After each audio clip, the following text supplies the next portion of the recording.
मौत का station. VDS passenger गाड़ी जिस समय सीतापुर स्टेशन पहुंचकर रुकी, दूर कहीं घड़ियाल ने शाम के 6 बजने की सूचना दी। ग्रीन सिग्नल मिलते ही गाड़ी पटरियों पर फिसलने लगी। ट्रेन गति पकड़ गई। पीछे छोड़ गई मौत सा खौफनाक सन्नाटा, जिसमें ट्रेन से उतरे इस इकलौते व्यक्ति की पदचापे किसी का भी लहू जमा देने के लिए काफ़ी थी। वह व्यक्ति अभी निकास द्वार से निकलना ही चाहता था कि स्टेशन के एकमात्र अधिकारी देवनाथ ने उसे रोका। ठहरो, अपना टिकट दिखाओ। अरे, सुनाई नहीं पड़ता क्या भाई, टिकट? और उस व्यक्ति के पलटते ही देवनाथ के मुंह से भयानक चीख निकल गई। ओह नहीं नहीं, आह बचाओ। देवनाथ ने अपने कैबिन में पहुंचकर दरवाज़ा बंद करके चिटकनी चढ़ा दी। उफ, ओ भगवान, मेरी रक्षा कर। अब मैं बाहर कैसे निकलूँगा? कहीं अचानक वह उछल पड़ा। भय से उसके रोंगटे खड़े हो गए। ओह, वह फ़ोन पर झपटा, लेकिन डायल टोन गायब थी। उफ, अब क्या करूं? अरे, वह परछाई गायब हो गई है। तभी तेज आवाज़ के साथ दरवाज़ा टूटा। कौन? तो तुम? नहीं नहीं, मुझे छोड़ दो, मुझे मत मारो। आ अरे साहब की चीख की आवाज़। स्टेशन का जमादार हरिराम लपक कर केबिन में पहुंचा। ओह अरे खून, तुमने हमारे साहब को मार डाला, हत्यारे, हम तुझे जिंदा नहीं छोड़ेंगे। अगले ही पल हरिराम के कंठ से भी चीख उबल पड़ी। नहीं। दहशत में डूबा हरिराम एक पल भी वहां नहीं रुका। बचाओ, भूत भूत।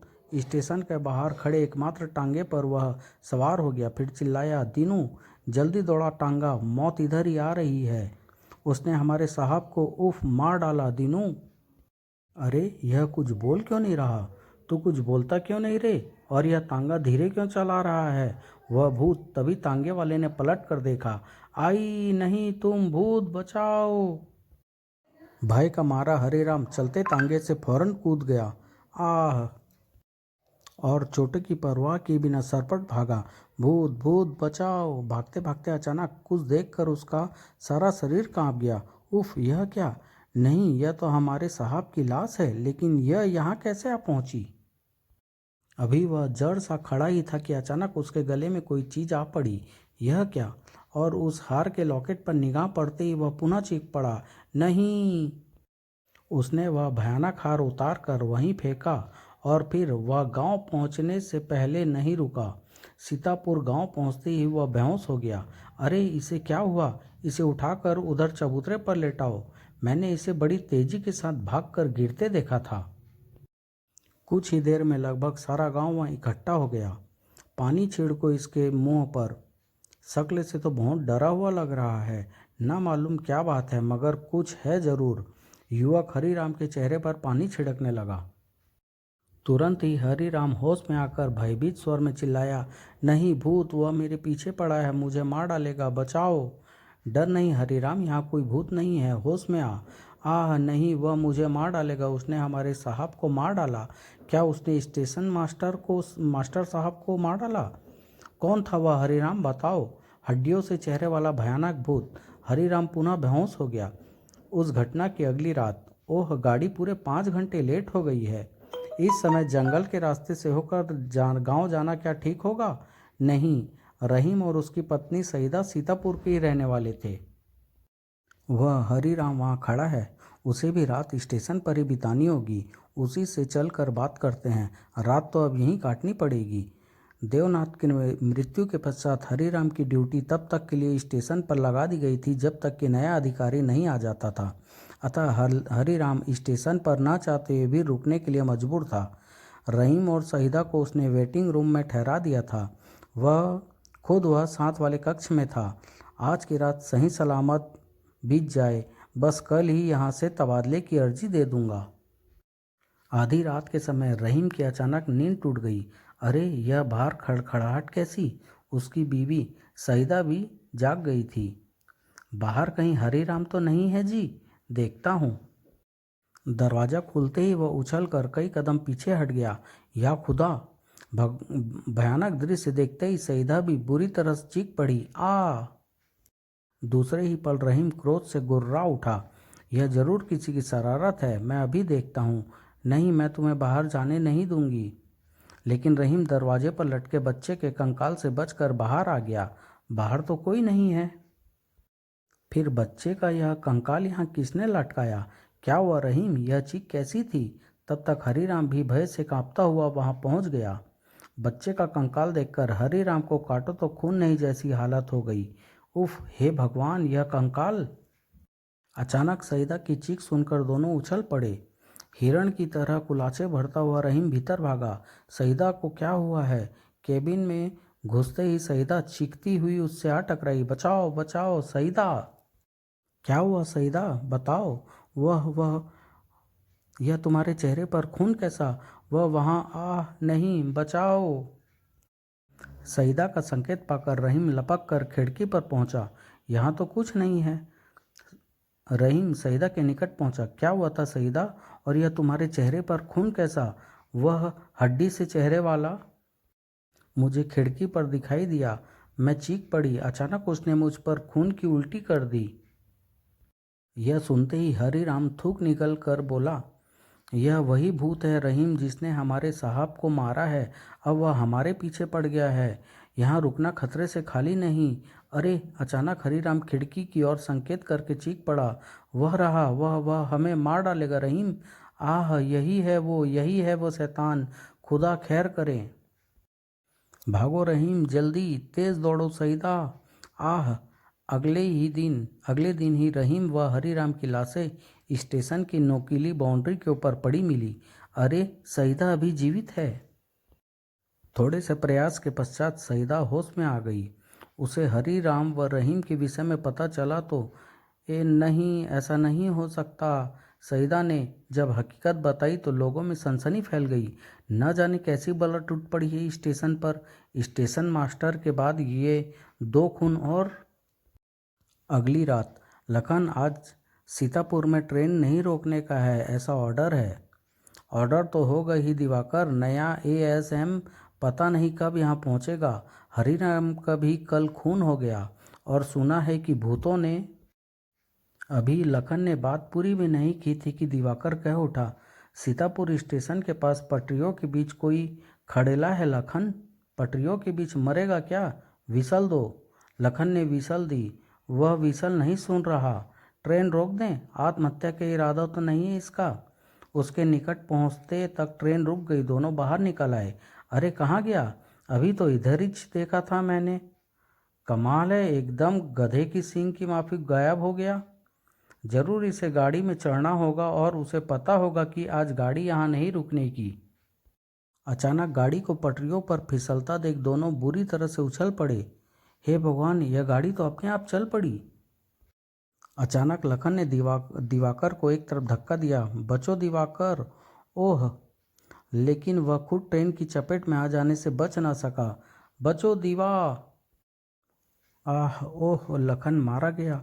अगर मैंने ट्रेन पर कंट्रोल न किया तो सैकड़ों लोगों के प्राण खतरे में पड़ जाएंगे। गाड़ी की रफ्तार बेहद धीमी थी। वह फुर्ती के साथ लपक कर इंजन पर चढ़ गया। उफ! अगर इस मौत के स्टेशन पर दोबारा ट्रेन लेकर आना पड़ा तो मैं नौकरी से इस्तीफा दे दूंगा। उधर गांव में इन दोनों शवों का विधिवत संस्कार कर देना चाहिए। हाँ, रात बढ़ रही है, फिर रहीम के लिए कब्र भी खुद चुकी है। हरिराम के संस्कार के बाद अब सब लोग रहीम के शव के कब्रिस्तान ले आए। जल्दी करो, रात बढ़ रही है, लाश को कब्र में रखो। लेकिन कब्र में झांकते ही कईयों के मुंह से चीख निकल गई। अरे! इस कब्र में तो पहले ही एक लाश मौजूद है। क्या? लेकिन आसपास तो कोई दिखाई नहीं पड़ रहा है। अब क्या करें? यह लाश है, मियाँ नहीं। इसे बाहर निकाल कर देखो, शायद किसी ने मजाक किया है।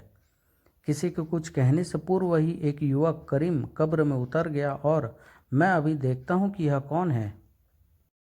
करीम ने कपड़ा हटा दिया। उसकी सूरत देखते ही करीम के रोंगटे खड़े हो गए। नहीं!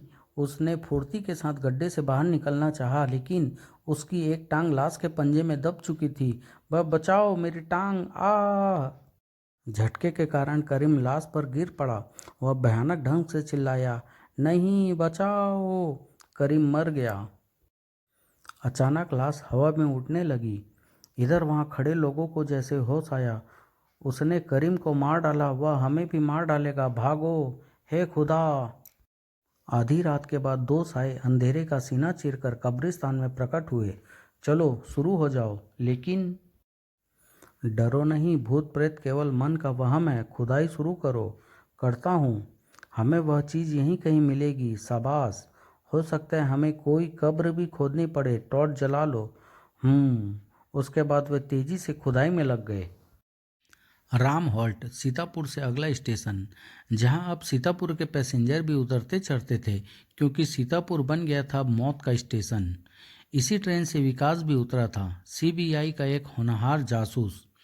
एकमात्र खड़े टांगे पर सवार होकर वह सीतापुर की ओर चल पड़ा। यह तांगा इसका नहीं लगता। आधे रास्ते में पहुंचकर एक जगह तांगे वाले ने तांगा रोक दिया। अरे क्या हुआ, तांगा क्यों रोक दिया? अभी पता चल जाता है।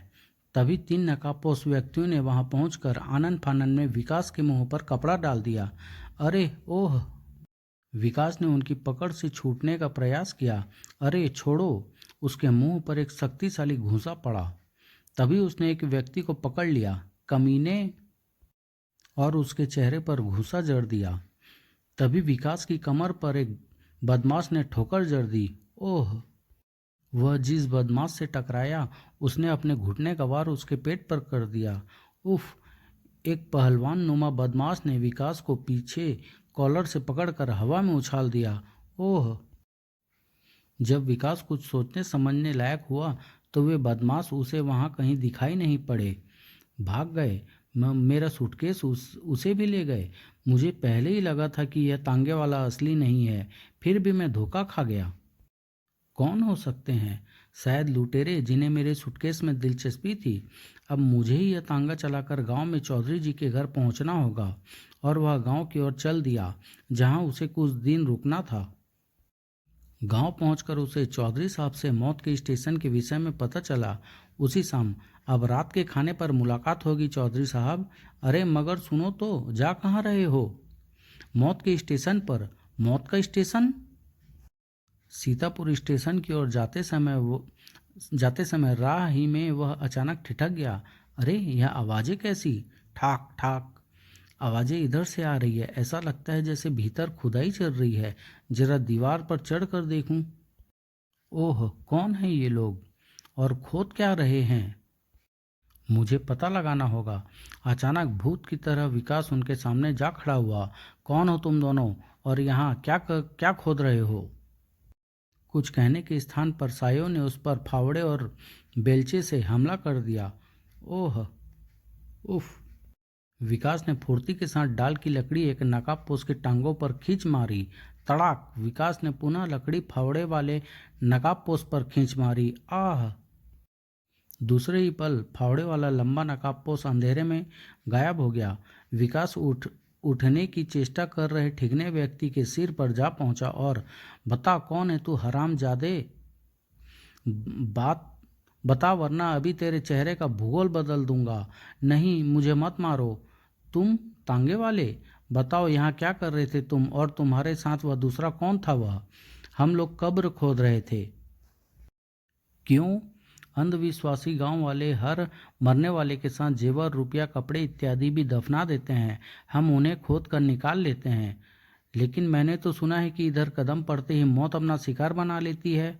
हम जान का खतरा न उठाए तो भूखे मर जाएं। मैं तुम्हें पुलिस के हवाले करूंगा। तुमने मेरा सामान भी चुराया है। और अब अरे क्या हुआ? आह! Oh no! यह तो मर गया। खंजर इधर से फेंका गया था।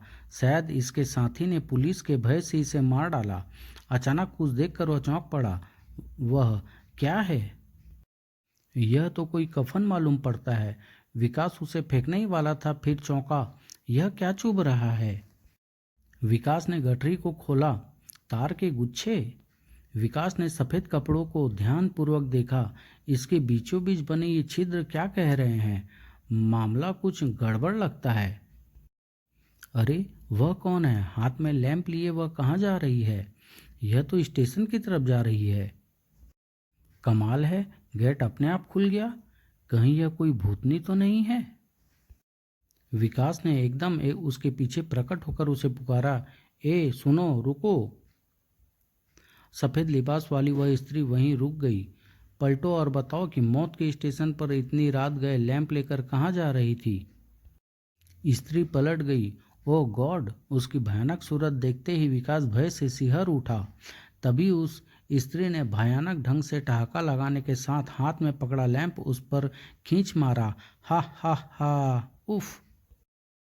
तेल व आँख का मिलन जब विकास के कपड़ों पर हुआ तो ओह, मेरे कोट में आँख पकड़ ली है। वह विद्युत की सी तेजी के साथ जमीन पर लेट गया। ओह उफ! बाल बाल बच गया। अरे वह भूतनी कहाँ गई? फिर उसने वहाँ का चप्पा चप्पा छान मारा, लेकिन वह सफ़ेद लिबास वाली स्त्री उसे कहीं दिखाई नहीं दी।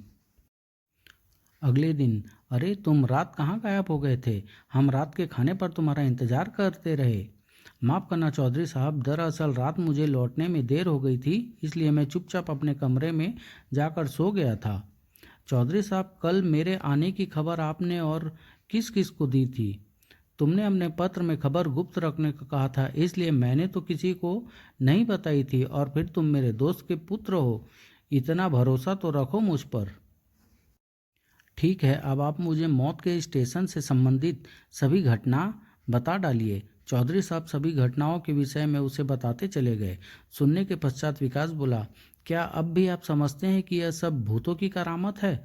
यह भूतों की ही करामत है। गलत। यह देखिए इस सफ़ेद लबादे को। यह वह कफन है जो उस लाश ने पहना था, जो कब्र में पहले से ही रखी थी। करीम का कत्ल हुआ और लाश कुछ तारों की मदद से इस रोयल किए बिस्तर की तरह ऐसे हवा में उठने लगी। आपने ध्यान नहीं दिया, कब्र के ऊपर वृक्ष की मजबूत डाल है जिस पर ये तारें बांधी गई थी। तार खींचने से शव ऊपर उठ गया होगा और अंधेरे में तार न दिखने के कारण सब उसे भूतों की करामत समझ बैठे। मैं यह सब नहीं जानता। तुम अब उधर नहीं जाओगे। तुम्हें कुछ हो गया तो? मुझे कुछ नहीं होगा चौधरी साहब, मैं तो भूतों की कलई खोलने ही यहाँ आया हूँ।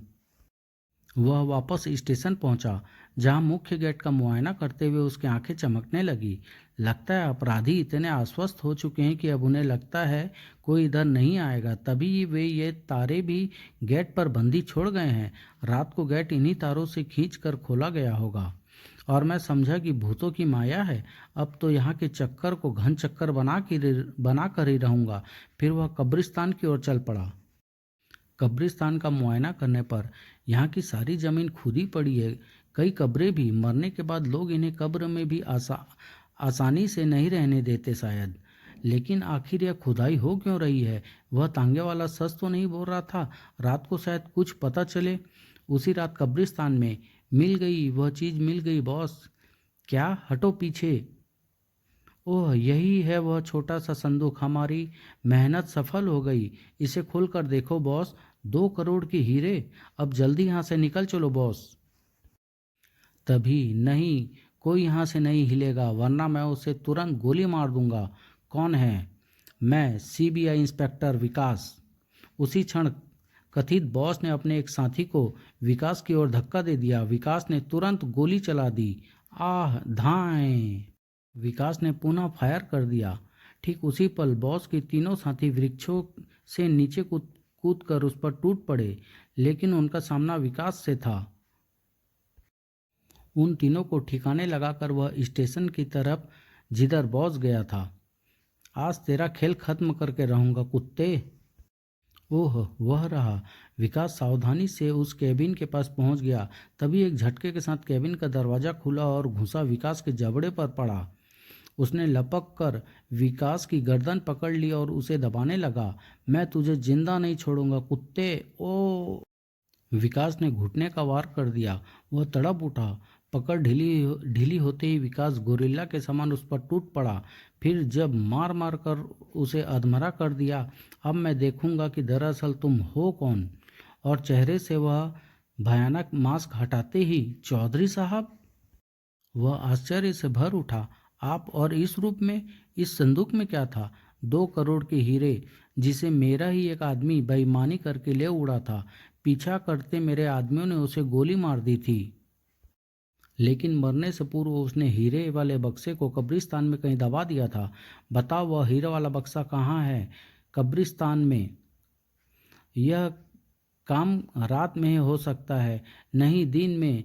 सब लोग कब्रें खुदी हुई देखेंगे तो उनका रहस्य जानने की कोशिश करेंगे।